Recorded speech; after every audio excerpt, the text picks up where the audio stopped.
حدیث شریف میں ہے، رسول اللہ صلی اللہ علیہ وسلم نے فرمایا، جس شخص نے قرآن کریم پڑھا اور اس کی تفسیر اور معنی سمجھے اور اس پر عمل نہیں کیا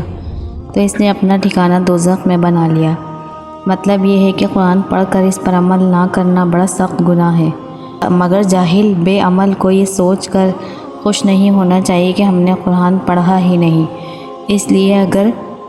ہم اس پر عمل نہیں کریں گے تو اس میں کوئی حرج نہیں، کیونکہ ایسے جاہل کو دو گناہ ہوئے، ایک قرآن کریم نہ سیکھنے کا اور دوسرا اس پر عمل نہ کرنے کا۔ رسول اللہ صلی اللہ علیہ وسلم سے عرض کیا گیا کہ فلاں شخص ساری رات قرآن پڑھتا ہے، پھر جب صبح قریب ہوتی ہے تو چوری کرتا ہے۔ آپ نے فرمایا، اس کا قرآن پڑھنا عنقریب اس کو روک دے گا، یعنی قرآن کی تلاوت کی برکت سے یہ حرکت چھوٹ جائے گی۔ حدیث شریف میں ہے، اپنی عورتوں کو سورہ واقعہ سکھاؤ، اس لیے کہ بے شک وہ سورت مالی سہولت کی ہے، یعنی اس کو پڑھنے سے رزق کی تنگی نہیں ہوگی۔ جیسا کہ ایک دوسری حدیث میں ہے، جو شخص ہر رات سورہ واقعہ پڑھے گا اس کو رزق میں کبھی تنگی نہیں ہوگی۔ حدیث شریف میں ہے، قرآن پڑھنے کے اعتبار سے لوگوں میں سب سے بہتر وہ شخص ہے جب وہ قرآن پڑھے تو دیکھنے والا یہ سمجھے کہ وہ اللہ تعالیٰ سے ڈر رہا ہے، یعنی تلاوت کرنے والے کو دیکھنے والا یہ سمجھے کہ وہ خدا سے ڈر رہا ہے۔ مطلب یہ کہ اس طرح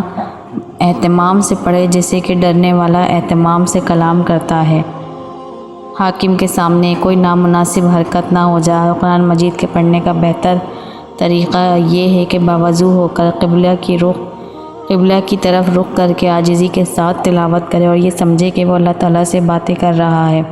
اور اگر معنی جانتا ہو تو معنی پر غور کرے، اور جہاں رحمت کی آیت آئے وہاں رحمت کی دعا مانگے،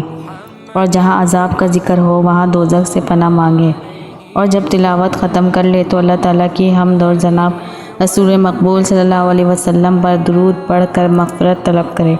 اور جو چاہے دعا مانگے، اور پھر درود شریف پڑھے، اور تلاوت کے دوران اس بات کا بھی حتی الامکان خیال رکھے کہ کوئی دوسرا خیال نہ آنے دے۔ اگر کوئی خیال آئے تو اس کی طرف توجہ نہ کرے، وہ خیال خود جاتا رہے گا۔ اور تلاوت کے وقت لباس بھی جہاں تک ہو سکے صاف ستھرا پہنے۔